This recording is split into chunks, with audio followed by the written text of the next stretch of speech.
ኢትዮጵያ የቀይ ባህርን ተቀብላ ወስዳ አልምታ በዚያ ላይ ኢኮኖሚያን ማሳደግ ከቻለች ኦኬ፣ ጊዜ አልፎበታል፣ ጥያቄ አያስፈልግም። የቀይ ባህር የወደብ ጉዳይ የህልውናችን ጉዳይ ነው። ይህንን ነገር አሁንም አጽንኦት ሰጥተን የምንናገረው የምንሄድበት ጉዳይ ነው። የኑሮ ውድነትን እያስፋፉ እያመጡ ካሉ ነገሮች መካከል ዋና ዋናዎቹ እነዚህ ናቸው ከተባለ መንግስትም እዛ ላይ ድጎማውን የማሳደግ ለትግራይ ህዝብ በጣም የባከነ ጊዜ ነው።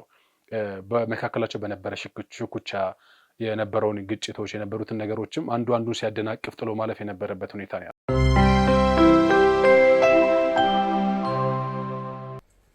ጤና ይስጥልን የተወደዳችሁ የሀሳብ ሚዲያ ቤተሰቦች፣ ሀሳብ ዴሊ ተጀምሯል።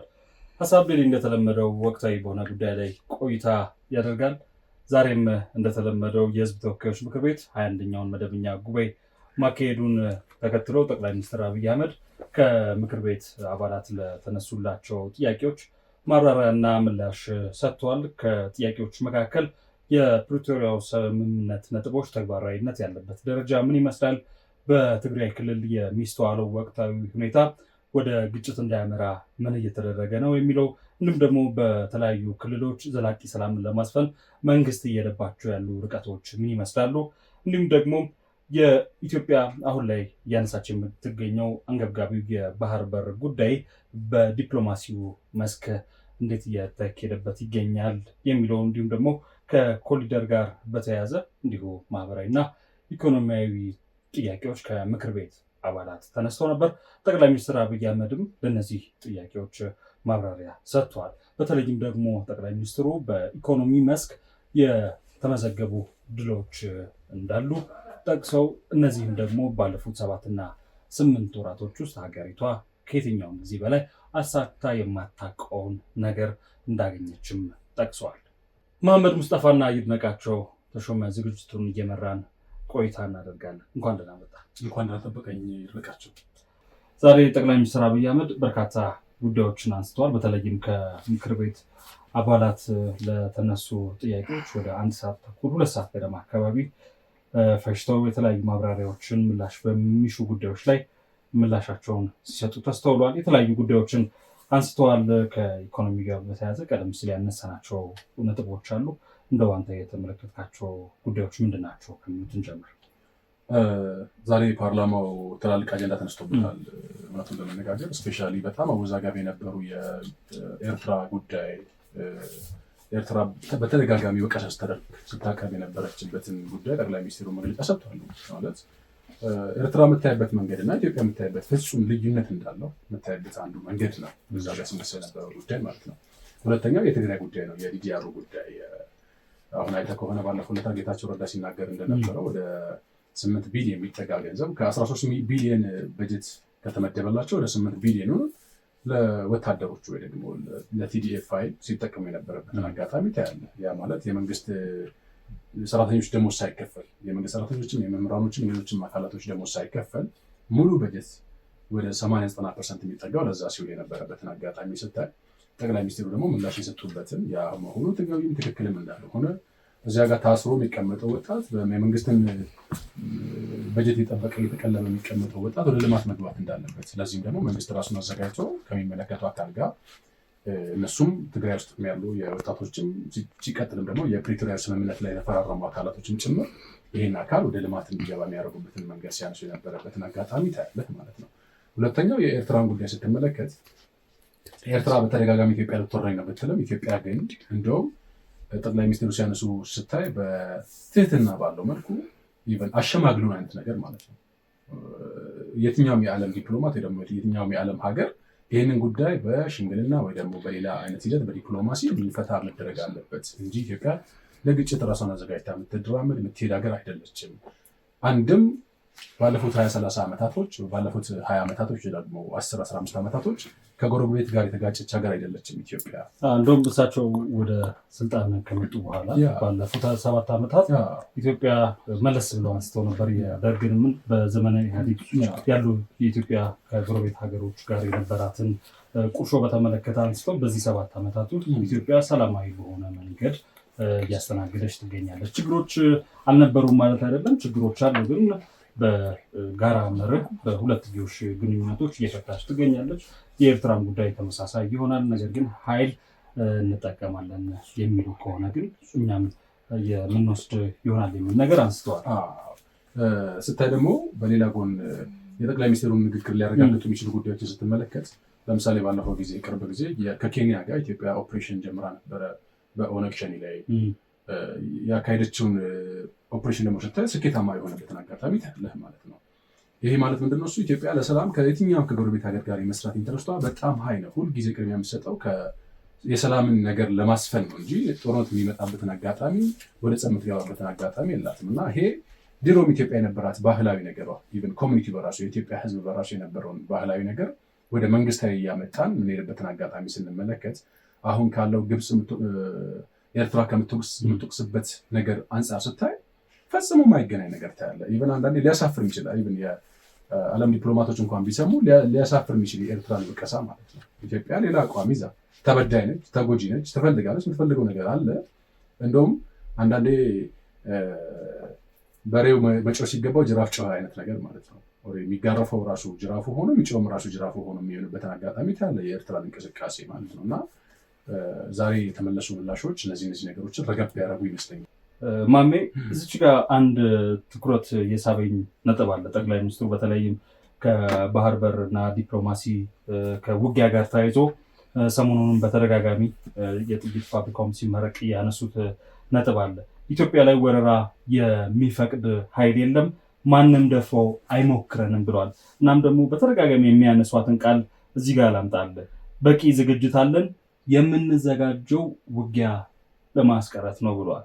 ጠቅላይ ሚኒስትር አብይ አህመድ እንደምታውቀው በተለይም ሰሞኑን በተደጋጋሚ የተለያዩ ፕሮጀክቶችን እያስመረቁ ይገኛሉ። ከነዚህ ፕሮጀክቶች መካከል ደግሞ የሆሙቾ ጥይት ፋብሪካ እና የድሮን ፋብሪካ ይጠቀሳል። እና ከዚህ ቀደምም ደግሞ ከዛሬ 16 ዓመት በፊትም ቪዲዮቻቸውን መለስ ብለው ወደኋላ ብታይ ይህንን ነገር በተለይም ደግሞ በአራተኛው ትውልድ የታገዘ ቴክኖሎጂ ላይ ተመርኩዞ ጥይት፣ ድሮንም እያንዳንዱ የጦርነት ዝግጅት የሚካሄደው ውጊያን ለማስቀረት ነው የሚል ነገር በተደጋጋሚ ይናገራሉ። እና ዛሬም በምክር ቤት ውሎ ይህንን ጉዳይ ነበር በደንብ አጽንኦት ሲሰጡ የነበረው። እንደው በደንብ ወደ ፖለቲካው እንቅስቃሴ ከጠቀሷቸው ጉዳዮች ከማለፋችን በፊት እንደው በማህበራዊና ኢኮኖሚያዊ ጉዳዮች ላይ ምን አነሱ የሚለውን እንቃኝና ከዛ በኋላ ወደ ፖለቲካውና ወደ ጸጥታው ያሉ ጉዳዮች ጋር እንገባለን። አንዱ ከመጀመሪያ ስነሳ ኢትዮጵያ አሁን በአፍሪካ ደረጃ ትላልቅ ኢኮኖሚ እያንቀሳቀሱ ካሉ ሀገሮች መካከል አንዷ መሆኗ ነው ትልቁ ነገሩ ማለት ነው። ስፔሻሊ ነዳጅ አምራች ከሚባሉ ሀገራቶች ከነሱ ጋር መሰለፍ የቻለች ሀገር ነች፣ ነዳጅ ሳይኖራት ማለት ነው። ይሄ ደግሞ ለኢትዮጵያ ምን ያክል ትጉ እንደሆነች ኢኮኖሚያን ለማሳደግ ያለው የኢትዮጵያ መንግስትም ይሁን የኢትዮጵያ ተባባሪዎች ወይ ደግሞ የኢትዮጵያ ዜጋም ጭምር ኢኮኖሚን ለማሳደግ የሚያደርገውን ትግል መታየበት ነው። በዚህም ሁኔታ አሁን እስካለንበት ጊዜ ድረስ እስከ 8ኛ ወር ድረስ እሳቸው ያሉት 580 ቢሊዮን ብር ገቢ መሰብሰብ መቻሉ ነው። ይሄ ትልቅ ስኬት ነው፣ ትልቅ አምርታ ነው ባለው ሁኔታ ውስጥ። ይሁንና ግን አንድ እዚህ ጋር የምናነሳው ነገር ምንድን ነው? እሱ እነዚህ ነገሮች አሁንም ወደ ድጎማ እየመጡ ነው። የሚገኘው ገቢና የምናወጣው ወጪ ግን እኩል ተመጣጣኝ እየሆነ አይደለም። ለዚህም አንዱ ማመላከቻ የተነሳው 156 ቢሊዮን ብር የሚጠጋ ለመዳበሪያና ለነዳጅ ብቻ የሚደጎምበትን አጋጣሚ ታያለ። ይሄን ለማስቀረት ደግሞ ምንድነው የምናደርገው ነው ያሉት። ይሄን ለማስቀረት ደግሞ የማዳበሪያ ፋብሪካ መመስረት ወይ ደግሞ መገንባት ግዴታ ነው። ምክንያቱም ልክ ከህዳሴው ግድብ እኩል ሊሆን በሚችል ፕሮጀክት ደረጃ ቀጣይ የመንግስት እርምጃ የኢትዮጵያ ቀጣይ እርምጃ መሆን ያለበት የማዳበሪያ ፋብሪካ መመስረት ነው። ከምን ሀሳቤ ነው ስትል፣ አንደኛ አምራች ሀገር ነን እኛ። የኛ ኢኮኖሚ የተመሰረተው ግብርና ላይ ነው እንደምታውቀው፣ ነዳጅ አናመርትም እንደ ሌሎች ሀገራቶቹ። ይህንን የግብርና ሂደት ለማሳደግና ወደፊት እንዲራመድ ለማድረግ ደግሞ ግዴታ የማዳበሪያ ፋብሪካ ያስፈልግሃል። ግዴታ ማለት ነው። የምታወጣውን ወጪም ይቀንስልሃል በተዘዋዋሪ። አሁን እሳቸው ወደ 2.3 ቢሊዮን ብር ከ2.5 እስከ 3 ቢሊዮን ብር እንደሚያስፈልገው ጥናቱ አልቆ ሁሉ ነገር ተጠናቆ በሚቀጥለው ጊዜ ግን ወደ ስራ ለመግባት እንቅስቃሴ የሚጀመርበትን አጋጣሚና ዜጎችም ጭምር እዚያ ላይ ኮንሰርን አድርገው በሚቀጥለው ጊዜ ልክ እንደ ህዳሴ ግድብ ታላቁ ህዳሴ ግድብ ብለን እንደተንቀሳቀስ ነው ዜጋው ከጫፍ እስከ ጫፍ እንደተንቀሳቀሰው የማዳበሪያ ፋብሪካ ለመገንባት የሚካሄድበትን አጋጣሚ ታያለህ ማለት ነው። ከዚህ ጋር ተያይዞ አንድ የምክር ቤት አባል ናቸው። ሁለተኛው ህዳሴ መች እንጠብቅ የሚል ነገር አንስቷል። በዚሁ አጋጣሚ ጠቅላይ ሚኒስትሩ የምስራች ነግረውናል። በሚቀጥሉት 6 ወራት ውስጥ የህዳሴ ግድብን ሪቫን እንቆርጣለን የሚል ነገር አንስተዋል። ከ6 ወር በኋላ ደግሞ በግሉ ሴክተር እንዲሁም ደግሞ በባለሀብቶች እገዛ የማዳበሪያ ፋብሪካ እንደሚከፈት ወይም ደግሞ ፕሮጀክቱ ጥናት ተደርጎ እንቅስቃሴ እንደሚደረግ ተናግረዋል። በተለይም በኢኮኖሚው ላይ የተገኙ ስኬቶችን እስኪ በአጠቃላይ እንመልከትና በተለይም ቀደም ሲል እንዳነሳሁት በስንዴው ላይ የተገኙ ስኬቶችን ጠቅላይ ሚኒስትር አብይ አህመድ በተደጋጋሚ ከዚህ ቀደምም ሲናገሩ እንደነበር ይታወሳል። በስንዴ ልማት ዘርፍ ኢትዮጵያ ከአፍሪካ ከፍተኛ አምራች የሆነችበት ውጤት መመዝገቡን ኢትዮጵያ ማስመዝገቧን በዚህ የምክር ቤት ውሎ ተናግረዋል። በዚህ ዓመት 7.7 ሚሊዮን ሄክታር ያላነሰ መሬት በስንዴ መሸፈኑን ጠቅላይ ሚኒስትሩ ነው የተናገሩት። አዎ ይህን ስታይ ከምን ሀሳቢ አንጻር ነው ስትል በፊት ማይለሙ አካባቢዎች እየለሙ መጥተዋል። ለምሳሌ ሶማሌና አፋር መውሰድ ትችላለህ። በረሃ የነበረ አካባቢ ነው። ያን አካባቢ ግን የለውጡ መንግስት ከመጣ በኋላ ቶታሊ ሽፍት አድርጎታል። በጣም በሚገርም ሁኔታ ማለት ነው። ኢቨን አታምንም ኢትዮጵያ ውስጥ ነው እንዴ ብለህ ማመን እስኪያቅት ደረጃ ድረስ አፋርና ሶማሌ አካባቢ፣ ሌሎችም የኢትዮጵያ ክልሎች በረሃማ የሚባሉ የኢትዮጵያ ክልሎች መካከል በፊት እንደምናውቀው ብዙዎቻችን ኦልሬዲ አብዛኞቻችን የገበሬ ልጆች ነን እና ስንዴ በረሃ ላይ የሚበቅል አይነት አይሰማም። ዝናብ በሌለበት የሚበቅል አይመስልህም። ግን ይሄ መቀየር የቻለበትን አጋጣሚ እና በዚያም ደግሞ በአፍሪካ ደረጃ አንደኛዋ የስንዴ አምራች ሀገር መሆን የቻለችበትን አጋጣሚ ታያለ። ይሄ ምን ይሆናል? በሚቀጥለው ጊዜ የምናገኛቸውን እርዳታዎች ለምሳሌ የኢትዮጵያ ኢኮኖሚ እንደምታውቀው ጥገኛ ነው። ስፔሻሊ በምግብ ራሳችን መቻል አቅቶን ዩኤስአይዲ ሲያቋርጥ በጣም ብዙ ነገር ነው አደጋ ውስጥ የገባ ነው። ዛሬ ግን ስንዴ ማምረት ስትጀምር ግን አንተ ውስጥ ላይ ሀገር ውስጥ ያለውን ችግር የምትቀርፍበትን አጋጣሚና ከውጭ እርዳታ ማጠበቅበትን መንገድ እየገነባ ትሄዳለህ ማለት ነው። ይሄ ሂደት የዛሬ 3-4 ዓመት ስቴብል የሆነ ኢኮኖሚ የመገንባት ከውጭ የምታመጣውን የምታስገባውን ስንዴ ሙሉ ለሙሉ አቁመ በሀገር ውስጥ ራስ የምትችልበትን አጋጣሚ መፍጠር እድል ከፍተኛ ሁኔታ ይፈጥራል ማለት ነው። አዎ ጠቅላይ ሚኒስትሩ በደንብ አስምሮ ሲናገሩ የነበር በተለይም ኢትዮጵያ በኢኮኖሚያው ላይ እድገት እያስመዘገበች ነው የሚለውን ሲናገሩ 8.4 በመቶ ለማደግ ኢትዮጵያ እንዳቀደች ነገር ግን ባለፉት 7 እና 8 ወራት እስከ ዛሬው ድረስ ከእቅዷ በላይ እንዳሳካች ተናግረዋል።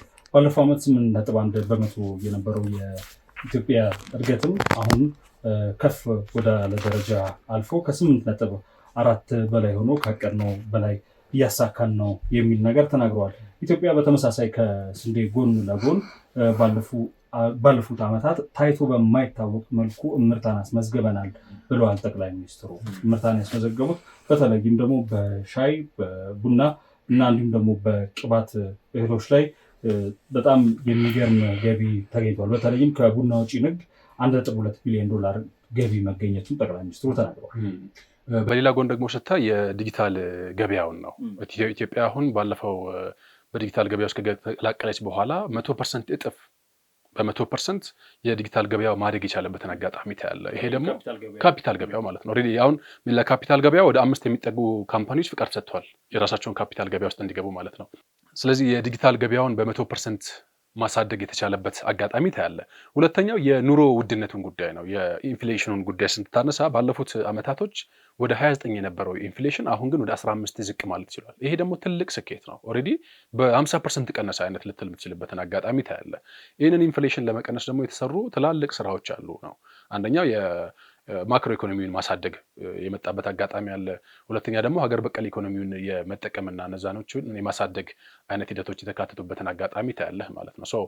ኢንፍሌሽኑ ከ29 ወደ 15 መውረድ ማለት ለኢትዮጵያ ትልቅ ስኬት የመጣበት አጋጣሚ የምታየበት ሁኔታ የተፈጠረበት ነው ማለት ነው። ከዚህ ጋር ተያይዞ ኢትዮጵያ የኢንዱስትሪ አምራችነት አቅሟን ከ60 በመቶ በላይ በማሳደግ 55 አዳዲስ ፋብሪካዎች መጀመሩን ተናግሯል። ይሄም ለኢኮኖሚ ትልቅ ግብዓት መሆኑን ጠቅላይ ሚኒስትሩ ጠቅሷል።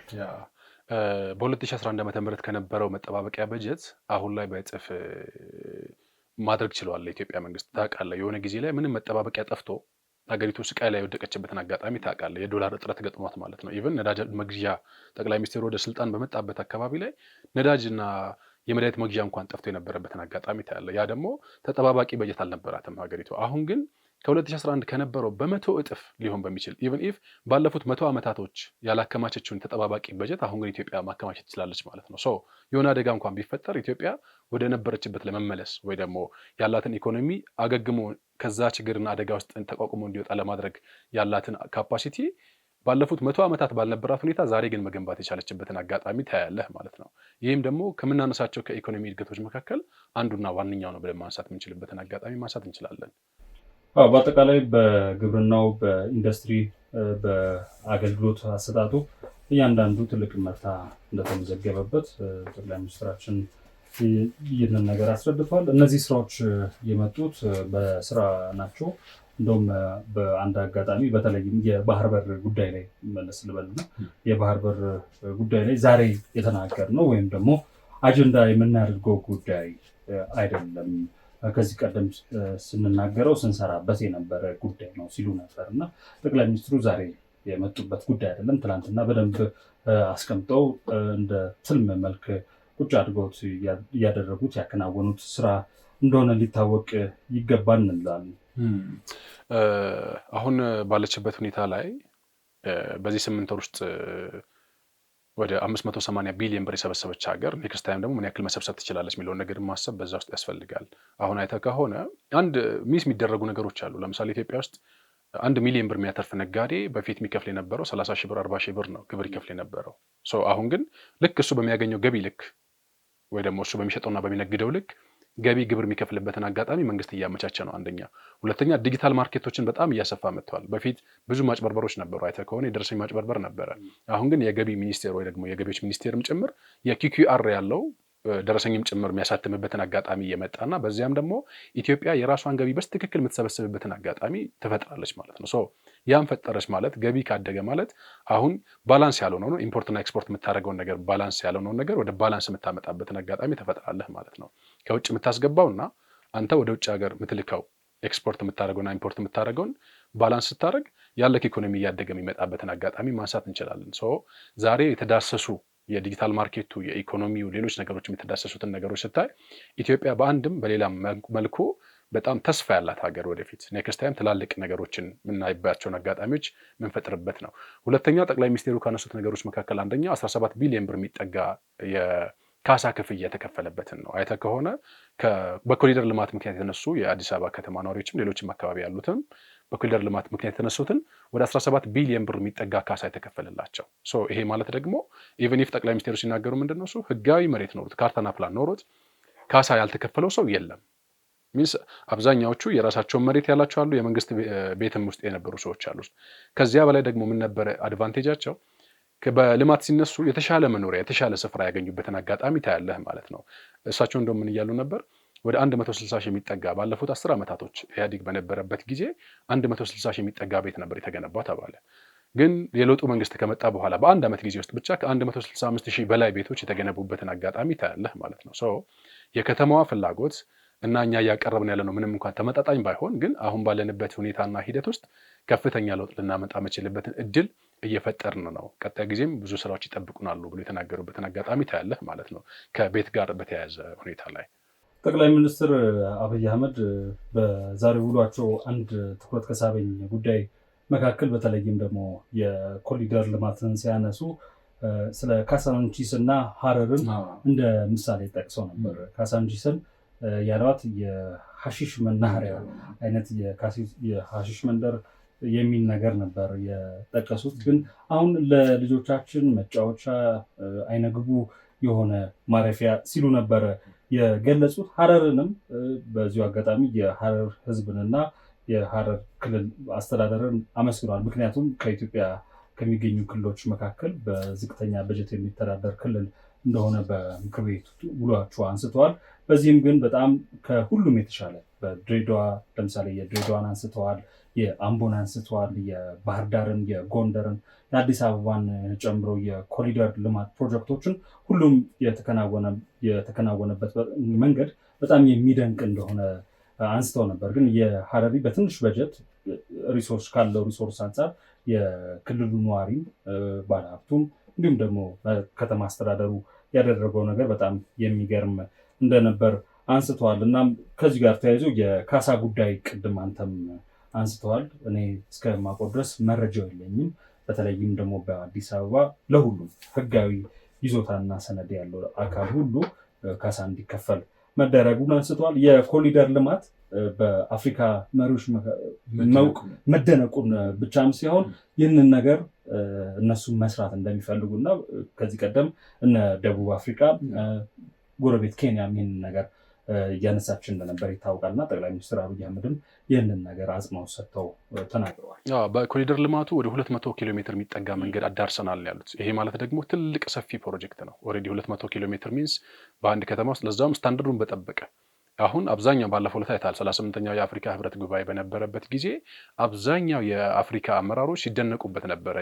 በኢትዮጵያ ኮሪደር ማለት ነው የአዲስ አበባ ላይ በነበረው ኮሪደር ልማት ኢቨን ሳውዝ አፍሪካ ሚንስ እነ ትላልቅ ከተሞችን ጨምሮ ከዚያም ደግሞ እነ ሌሎችም ሀገራቶች ጭምር ከንቲባችንን አምተን እዚህ ልምድ እንዲወስድ እናደርጋለን የሚሉበትን አጋጣሚ ታያለህ ማለት ነው። ይሄ ደግሞ ኢቨን አፍሪካን የመቀየር አሁን አዲስ አበባን ልክ እንደ ስሟ አዲስና አበባ ማስመሰል የሚቻል የተያዘውን ፕሮጀክት በከፍተኛ ሁኔታ ስኬታማ እየሆነ እየደንዳለና ሁለትም ለቱሪስት መስህብ የኢኮኖሚ ግብአት ሊሆን እንደሚችል የምታነሳበትን አጋጣሚ ታያለህ ማለት ነው እዚህ ውስጥ። በአጠቃላይ የኢኮኖሚ ትሩፋቶች በማህበራዊ ዘርፍ የተገኙ ውጤቶች የሚያስመዘግኑ እንደሆነ ለመረዳት ይቻላል። ነገር ግን ኢኮኖሚው አሁንም መጠገን እንደሚፈልግ ሚንስ ከዚህ ከኑሮ ውድነት ጋር ተያይዞ ዜጎች በተለያየ መልኩ ሲያማሩ አንዳንድ ጊዜም ደግሞ ቀውስ አስከትሏል ሲባል ይሰማል። ይህ ነገር እሳቸው የቅዳሜና የእሁድ ገበያ በመከፈቱ በርካታ የጠቀሷቸው ጉዳዮች እንዳሉ ይታወቃል። በተለይም ደግሞ ድሃ ተኮር ዜጋ ተኮር የሆኑ ነገሮችን ከማድረግ አንጻር እየተሰሩ ያሉ ስራዎችን ተናግረዋል። ነገር ግን አሁንም የኑሮ ውድነትን ከማቃለል አንጻር ዜጎች ላይ ቀውስ እንዳይፈጥር ከማድረግ አንጻር ሊሰራ ይገባል የሚሉ አስተያየት ሰጪዎች ሲናገሩ ሰምቻለሁ። ጠቅላይ ሚኒስትሩ ካነሱት ነገር መካከል አንዱ የነዳጅ ኢሹ ነው። ነዳጅ አሁን መንግስት ራሱ እንደሚዶግም ነው። 28 ብር በ1 ሊትር ይዶግማል መንግስት ዛሬም ድረስ ማለት ነው። ኢቨን ኢፍ አይተህ ከሆነ በአፍሪካ ውስጥ ነዳጅ ማያመርቱ ሀገሮች እንኳን ሆነን ግን ነዳጅ በጣም ርካሽ የሚሸጥባት ሀገር ኢትዮጵያ ነች። ይህንም ባለፉት ሳምንት ሲያወሩ የነበሩ የጠቅላይ ሚኒስቴር ጽህፈት ቤትም ፖስት ሲያደርግ የነበረበትን አጋጣሚ ታያለህ ማለት ነው። ኢቨን ናይጄሪያ ከኛ በጣም በውድ ዋጋ ነው ነዳጅ የሚሸጥባት ሀገር። ኢትዮጵያ ግን ዛሬም ድረስ መንግስት 28 ብር በ1 ሊትር ነዳጅ የሚዶግምበትን አጋጣሚ ታያለ። እነዚህ አሁን ሁለቱ ነገሮች በጣም ቤዚክ ናቸው፣ መዳበሪያና ነዳጅ። ምክንያቱም የግሉ ዘርፍም ነዋሪውም ጭምር የሚጠቀምበት አንዱ የኢኮኖሚን ለማሳለጥ መሰረታዊ የምትለው ወይ ደግሞ ባክቦን የኢኮኖሚ የጀርባ አጥንት የሆነው ትራንስፖርት ነው። ትራንስፖርትን ለማገዝ ደግሞ ግዴታ ነዳጅ መኖር አለበት። ነዳጅን ደግሞ ስታነሳ ይዶገማል በመንግስት ዛሬም ድረስ ይዶገም ታያለ። እንደውም መንግስት አማራጭ ሌላ ኦፕሽኖችን በመጠቀም ደረጃ የኤሌክትሪክ መኪኖችን ያለ ቀረጥ እንዲገቡ የማድረግ አካሄድን እየተጠቀመበት ነው ያለው። ይህን እያሳደገ ሲመጣ ምናልባትም ለነዳጅ ያወጣ የነበረውን ወደ 150 ቢሊዮን ብር ነዳጅና ማዳበሪያን ጨምሮ ሲያወጣ የነበረውን ገንዘብ የማትረፍ አጋጣሚ ይኖረዋል። አንደኛ። ሁለት፣ ማዳበሪያ ላይ 3700 ብር ነው መንግስት የሚዶግመው በአንድ ኩንታል ማዳበሪያ ላይ። ይሄ ቀላል ነገር አይደለም። ያ ማለት ዝም ብለህ በነፃ ከሆነ ሀገር የምታመጣው አይደለም። ቅድም ያነሳናቸው የፋብሪካ ግንባታው አንዱ የሚያስፈልገው እዚህ ጋር ነው ማለት ነው። አንተ የምታወጣው ገንዘብ አለ፣ መንግስት ደግሞ እዛ ላይ 3700 ብር ይደግፋል፣ ያግዝሃል ወይ ደግሞ ይደግመሃል ማለት ነው። ይሄ ከምን እሳቤ መጣ ሲባል የግብርናውን ሴክተር ለማሳደግ የሚደረገውን ትግል ታይበታል። ስለዚህ የኑሮ ውድነትን እያስፋፉ እያመጡ ካሉ ነገሮች መካከል ዋና ዋናዎቹ እነዚህ ናቸው ከተባለ መንግስትም እዛ ላይ ድጎማውን የማሳደግ እዛ ላይ የመደጎም እሳቤውን እያካሄደ ያለበትን ሁኔታ ታያለ። ባለፈው ዕለት ደግሞ የአይኤምኤፍ ጀነራል ማናጀር እዚህ መታ ነበረ። አይታ ከሆነ የኢትዮጵያን እንቅስቃሴ አድንቃ አሁን ባለው ሁኔታ ግን ከሆነ ነገር ወደ ነገር የተሸጋገርክ ስላለ በድሎት አትሸጋገርም። መቼስ ሚንስ ደልቶ እየሳክ እየተዝናና አትሸጋገርም አሉት ዛሴት ያንን ፈተና እንደውም እኮ እኛ ጋር ብዙ ፈተና አልተፈጠረም። ስታነሳ ደቡብ ኮሪያን ስታነሳቸው ኢቨን በጣም ቸግሯቸው ዶክተሬት የተማሩን ጀርመን ሀገር ልከው ጽዳት ያጸዳ ነበረ። የጤና ጣቢያ ውስጥ ወይ ደግሞ የጀርመን ጤና ጣቢያ ውስጥ ዶክተር ሆና ሴቷ ታጸዳ ነበረ። ያን ደሞዝ እንኳን አትቀበልም። ዳይሬክትሊ ወደ ሀገሯ ነበር የሚላከው። ኢንጂነሪንግ ተምሮ የደቡብ ኮሪያ ወጣት ይሄዳል እዛ ከሰል ድንጋይ ለማምረትና የባቡር መንገዶችን ለመስራት ጀርመን ሀገር ሄዱ ነበረ። እነዛን ሁሉ ደሞዝ ሰብስቦ ነው መንግስት የሚወስድባቸው የነበረው። ዛሬ ደቡብ ኮሪያ በዓለም 7ኛ የኢኮኖሚ ሀገር ሆናለች፣ በጣም በሚገርም ሁኔታ ማለት ነው። የትኛውም ሀገር ዛሬ የገነባውን ኢኮኖሚ ለማምጣት ወይ ደግሞ ዛሬ የመጣውን ለውጥ ለማምጣት ዋጋ ከፍሏል ዜጋው። ጀስት እኛ ልክ አንተ አሁን አንተ በኖርክበት ስታተስ ልጅ እንዲኖር አትፈልግም አይደል? እኔ በኖርኩበት ባላፍኩበት የደህንነት ታሪክ ውስጥ ልጅ እንዲያልፍ አልፈልግም። ዛሬ ዋጋ መክፈል አለብኝ ማለት ነው። ሀገርም መንግስትም ይህን ነገር አስቦ የድጎማ በሚያደርግበት ሰዓት አንዳንድ መንገራገጮች አሉ። የሆነ ነገር ዋጋ መጨመር አለ፣ የሆነ ነገር መፈጠረው አለ። ግዴታ ያ ነገር ካልተፈጠረ በስተቀር ለውጥ አይመጣም። የሆነ ህመም ይኖረዋል። ያን ህመም እንደውም አይተህ ከሆነ የአይኤምኤፍ ጀነራል ዳይሬክተር ችግር ቢኖርም ያንን ችግር የኢትዮጵያ ህዝብ እንዲታገስም ጭምር ጠይቃለሁ አይነት ነገር ነበር ስታነሳ የነበረው ማለት ነው። ለምን የኢኮኖሚ ሰው ነች፣ ታውቀዋለች የሚመጣውን ቻሌንጅ። በፊት የተኛ ሰው ከእንቅልፉ ሲነሳ ሲራመድ ሲሮጥ ያው መንገራገጩ አይቀርም።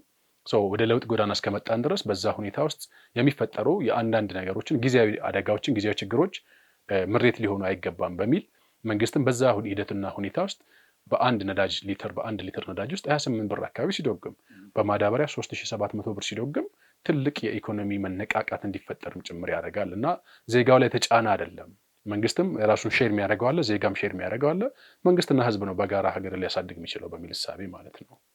ጠቅላይ ሚኒስትር አብይ እንግዲህ በማህበራዊና ኢኮኖሚ ዘርፍ በርካታ ጉዳዮችን አንስተዋል። ከመሸጋገሪያው በኋላ ስንመለስ ተመልካቾቻችን በትግራይ ወቅታዊ ፖለቲካ ላይ ስለ ኤርትራ እንዲሁም ደግሞ በአማራና በኦሮሚያ ክልል በትጥቅ ትግል እየተዋጉ ስለሚገኙ ኃይሎች ስለ ድርድር ጠቅላይ ሚኒስትሩ ምን አሉ የሚለውን ጉዳይ እንመለከታለን። ሀሳብ ሚዲያ ነው እየተከታተላችሁ የምትገኙት። ዝግጅቱ ሀሳብ ዴሊ ነው። አብራችሁን ቆዩ። ተመልሰናል። የተወደዳችሁ ተመልካቾቻችን ሀሳብ ዴሊን እየተከታተላችሁ ነው የምትገኙት። መሐመድና ይድነቃቸው ሀሳብ ዴሊን እየመራን ቆይታ እያደረግን ነው የምንገኘው። የጠቅላይ ሚኒስትሩ የምክር ቤት ውሎ ምላሽና ማብራሪያ ምን ይመስል ነበር እያለን እየተነተንን እንገኛለን። ሌሎች ካነሷቸው ቀደም ሲል የኢኮኖሚና የማህበራዊ ጉዳዮችን አንስተን ነበር። አሁን ደግሞ በትግራይ ሰሞነኛ ፖለቲካ፣ የኤርትራ ጉዳይ፣ የወደብ ጥያቄ፣ ኢትዮጵያ ያላት ዲፕሎማሲ ምን መልክ ነበረው የሚለው ጠቅላይ ሚኒስትር አብይ አህመድ በደንብ አጽንኦት ሰጥተው ምላሽ የሰጡባቸው ጉዳዮች እንደሆኑ ይታወቃል። በተለይም ኢትዮጵያ 130 ሚሊዮን ህዝብ ያላት ሀገር ነች። ፕላስ ደግሞ ኢኮኖሚያ እያደገ ትገኛለች።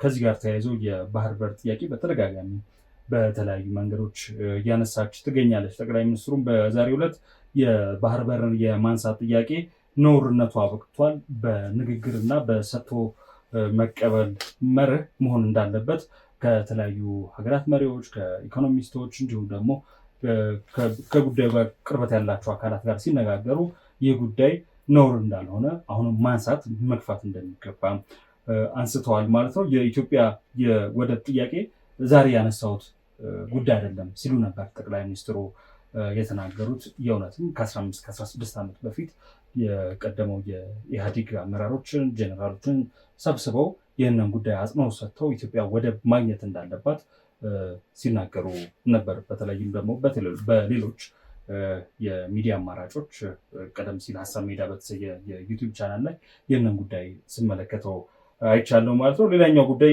ኢትዮጵያ ለቀይ ባህር ቅርብ መሆኗን አስረድተዋል። በኪሎ ሜትር ርቀት ላይ ከ40 እስከ 50 ኪሎ ሜትር ላይ ርቀት ላይ እንደምትገኝ ተናግሯል።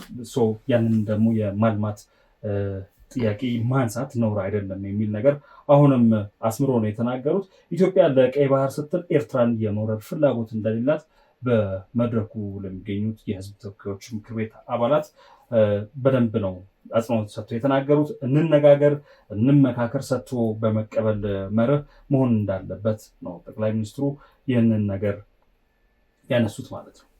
አዎ አይተህ ከሆነ ባለፈው ዕለት ኤርትራ መግለጫ ስታወጣ ጊዜ ያለፈበት ጥያቄ ወይ ደግሞ ሀሳብ ስትል ነበረ። የቀይ ባህር ጥያቄ ኦልሬዲ ጊዜ ያለፈበት ሚንስ ምን ማለት ነው ብለህ ስታስብ እንዲነሳ አትፈልግም ማለት ነው። እሷ ሲነሳ ሁሌ ሾክ ያደርጋታል፣ ትፈራለች አይነት ነገር።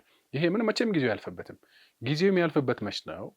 ጥያቄው ጊዜ የሚያልፍበት በቂ መልስ ሲሰጠው ነው። ኢትዮጵያ የቀይ ባህርን ተቀብላ ወስዳ አልምታ በዚያ ላይ ኢኮኖሚያን ማሳደግ ከቻለች ኦኬ ጊዜው ያልፎበታል፣ ጥያቄ አያስፈልግም። ግን በተዳፈነ ጥያቄ ባለበት ሁኔታ ደግሞ ጊዜ አልፎበታል ብሎ ማለት ተገቢም ትክክልም አይደለም እና ለጥያቄው ማይመጥን መልስ አይነት ነገር ነው። ጠቅላይ ሚኒስትሩ ደግሞ በዚህ በኩል ስታይ ያነሱት ነገር እኛ በተአምር የመውረር እሳቤም ፍላጎትም የለንም አይደለ እያሉ የነበሩት። እንደውም ከቀይ ባህር ባሻገር ስለ ግድቡም ሲያነሱ የነበረበትን አጋጣሚ ታያለ። አይ ቲንክ የደህንነትንና የውጭ ጉዳይ ሚኒስቴር አናግሬያለሁ የግብጾችን ሁለቱንም ሲሉ ነበረ። ባለው ሁኔታ ከዚህ በፊት ምን ቃል የገባሁት ነገር የግድቡም የአስዋን ግድብም አይጎልም፣ ሁለታችንም ሙሉ ሆነን ነው የምንቀጥለው። ዊን ዊን አፕሮች ነው የምንጠቀመው። ስለዚህ አሁን ባለን ሁኔታ የአባይ ግድብም 100% ሞልቷል፣ ታላቁ የህዳሴ ግድብም 100% ሞልቷል። የአስዋን ግድብም 100% ስለሞላ ቃሌን እኔ ፈጽሜያለሁ ነው ያሉት እሳቸው። እንደውም እኔ ቃሌን ፈጽሜያለሁኝ፣ ኦልሬዲ ቃሌ ተግባራዊ ሆኗል። ከአሁን በኋላ ውሃ እንይዛለን እንደዚህ እንሆናለን የምንልበት አጋጣሚ የለም። እንደውም ወደ ከ6 ወር በኋላ እናስመርቃለን እንደሚልበትን አጋጣሚ ነው የተመጣው ማለት ነው። ይሄ የግብፅና የኢትዮጵያ በጋራ የመልማት እሳቤ በኢትዮጵያ ጋር ነው ሁል ጊዜ ፍላጎት ያለው። አይተህ ከሆነ ባለፈው ጊዜ የቀጠናው የአባይ ተፋሰስ ሀገራቶች ሲሰበሰቡ ግብፅ ምን ብላ ነበረ? ሄዶ እንዳይመለከቱ ጫና ስታደርግ ነበረ። ግን ሄዶ ባዩበት ሰዓት ደግሞ በጣም ተገርመዋሉ የተመለከቱት የኢኒሼቲቭ አባላቶችም ጨምሮ ማለት ነው። ዛሬም ድረስ ልክ ግድቡን በሄድንበት መንገድ በድርድርና በንግግር እንደሄድንበት አሁንም በቀይ ባህር በኩል መሄድ ነው የምንፈልገው ነው የኢትዮጵያ እንጂ በጦርነትና በውጊያ ሄደን ይህ ነገሮች እናሳካለን ወይ ደግሞ እናረጋለን አውዳሚ ነገር እንፈጥራለን የሚል ሀሳብም አቋምም እንዳሌለን ማመላከቻ ነው በኢትዮጵያ መንግስት በኩል ያለውን አቋም ስትመለከት። በግብፅ ግን ስትመለከት ሌላ ነው።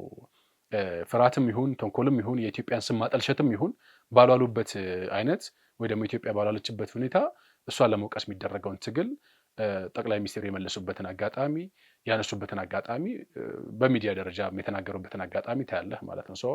አሁን እኛ የምንሄድበት እዛ ተዋግተን ውጊያ ከፍተን ለወደብ ብለን የምንዋጋበት አንድም አይነት ምክንያት የለም። በሰጥቶ መቀበል መርህ፣ በማርኬቲንግ ሂደት አብሮ በመልማትና በማደግ በዊን ዊን አፕሮች አብረን እንደግ በሚልበትን ሁኔታ ነው እንጂ እኛ የምንፈልገው እነሱ በሚሉት ወይ ደግሞ እነሱ በሚያነሱት ስማችንን በሚያጠፉት መንገድ መሄድ አንፈልግም የሚል ድምዳሜ የምታይበትን ሁኔታ ታያለህ ማለት ነው። የቀይ ባህር ጉዳይ ጠቅላይ ሚኒስትሩ አነሱት አላነሱት፣ እኔ እናንተ አነሳ ነው አላነሳ ነው፣ አሁን ላይ የህልውና ጉዳይ ነው። የወደብ ጥያቄ፣ የቀይ ባህር ጥያቄ የህልውና ጉዳይ ነው። ኢትዮጵያ ከ130 ሚሊዮን በላይ ህዝብ አላት ሀገር ነች። ኢኮኖሚያ እያደገ የመምጣቱ ጉዳይ እሙን ነው። ዛሬም ጠቅላይ ሚኒስትሩ ስለ ኢኮኖሚያችን ማደግ በተደጋጋሚ እያነሱት ይገኛል። ዓለምም ይህንን አውቆ እየመሰከረ ይገኛል። ስለዚህ የቀይ ባህር የወደብ ጉዳይ የህልውናችን ጉዳይ ነው። ይህንን ነገር አሁንም አጽንኦት ሰጥተን የምንናገረው የምንሄድበት ጉዳይ ነው። ቀደም ሲል ያነሳነውን ጉዳይ አሁንም ላስምርበት። ኢትዮጵያ ላይ ወረራ የሚፈቅድ ኃይል የለም። ማንም ደፍሮ አይሞክረንም። በቂ ዝግጅት አለን። የምንዘጋጀው ውጊያን ዘላቂነት ለማስቀረት ነው፣ ውጊያን ለማስቀረት ነው የሚለው ጉዳይ አሁንም አጽንኦት ሊሰጠው የሚገባ ነው። ትክክል።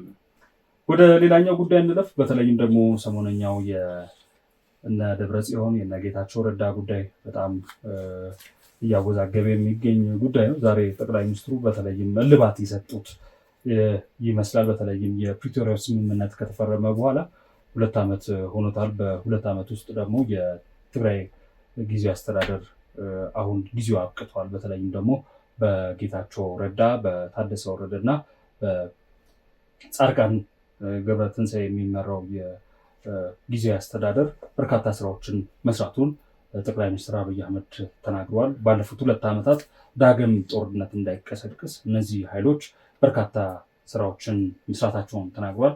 በክልሉ በርካታ በጀት የፌዴራል መንግስቱ ፈሰስ እንዳደረገም ጠቅላይ ሚኒስትሩ በመድረኩ ላይ አንስተዋል። ነገር ግን ትናንትና እኛም በሀሳብ ሌላችን ላይ ስናነሳ እንደነበረው ከተበጀተው 13 ቢሊዮን ብር አካባቢ ወደ 8 ቢሊዮን የሚጠጋው በጀት ፈሰስ የተደረገው ለወታደራዊ አገልግሎት መሆኑ ጠቅላይ ሚኒስትሩ ይህ ነገር ለህዝቡ ምንም ነገር የማያመጣ እንደሆነ እንዳነሱ በዛሬው ውሎ ተመልክተናል። የፕሪቶሪያ ስምምነት የሚያካተው አንደኛውና ዋነኛው የተፈናቃዮች ጉዳይ ነው። ጠቅላይ ሚኒስትሩ ሲናገር ሰምተህ ከሆነ ከነገ ጀምሮ መንግስት በትግራይ ብቻ ያለውን ሳይሆን በመላ በሀገሪቱ ደረጃ የፌዴራሉ መንግስት በመላው ሀገሪቱ ያሉትን ተፈናቃዮች ወደ ቀያቸው የመመለስ ስራ ይጀምራል ነው ያሉት።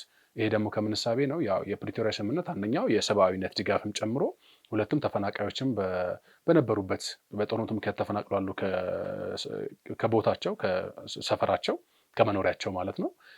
ዛሬ ግን መመለስ አለባቸው ነው። እዚህ አሁን የተፈናቃዮችን ጉዳይ ደግሞ ስታነሳ መንግስት የፌዴራሉ መንግስት ፈጣን እልባት ይሰጥበት የተነሳበት አንደኛው ምክንያት ስታነሳ አንደኛ የፕሪቶሪያ ህግ ነው። ሁለተኛው ግን በፊት ይረዱ ያግዙ የነበሩ ዩኤስአይዲም ጭምር ተቀዛቅዘዋሉ በዛ ላይ አይተህ ከሆነ ማለት ነው። አሁን እነዚህ ሰዎች ሰው ናቸው፣ ዜጋ ናቸው፣ የሀገሪቱ ዜጋ ናቸውና መንግስት ቁርጠኝነቱ የምታየው ከነገ ጀምሮ አይነት የተነሳበት ሁኔታ ከነገ ጀምሮ እነዚህ ዜጎች ወደ ቀያቸው ይመለሳሉ። ለዛም ደግሞ መንግስት ሁሉ ነገር ጨርሷል፣ ስራውን ከነገ ጀምሮ ይጀምራል ብሎ ያበሰሩበትን አጋጣሚ ታያለ። ይሄ ደግሞ ለተፈናቃዮችም ለሌሎችም እፎይታ የሚሰጥ አይነት ነገር ነው የሚመስለው። ግን ጠቅላይ ሚኒስትሩ እዚህ ጋር አንድ ማሳሰቢያ የሚመስል ነገር አንስተው ነበር። በተለይም ተፈናቃዮችን ወደ ቀያቸው ከመመለስ አንጻር የጠቀሷቸው አካባቢዎች አሉ። ጠለምት፣ ራያ፣ ወልቃይት ያላቸው አካባቢዎች አሉ።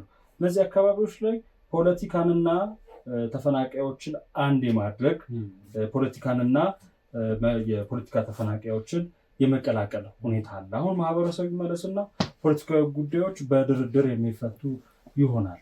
ይህ ደግሞ የጊዜ ጉዳይ ነው።